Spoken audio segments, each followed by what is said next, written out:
President. We'd like to thank the Secretary General for his briefing. First of all, I wish to express our firm rejection of the fact that the presidency today, that the meeting today is taking place under the agenda item, the situation in the Middle East. We wish to recall that Russia and China requested that it be held under the agenda item, threats to international peace and security.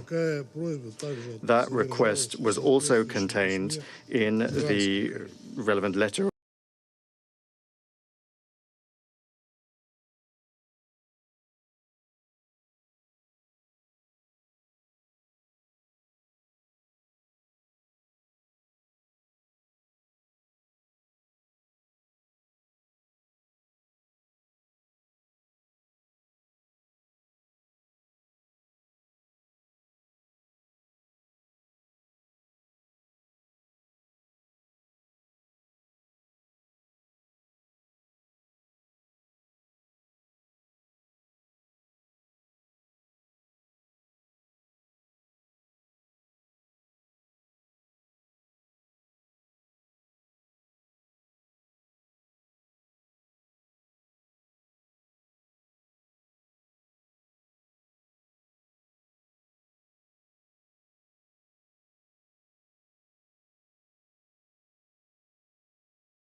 It was declared that one of the aims of the attacks one of the targets were the senior political leadership of the country and also civilian nuclear facilities. In real time, we are getting reports from the Iranian authorities about casualties, including among the civilian population. More than 200 people have died in 24 provinces of the country.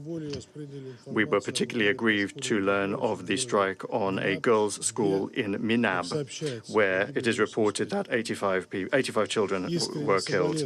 We sincerely express our sincere condolences to the family and loved ones of the victims, and we wish a swift recovery.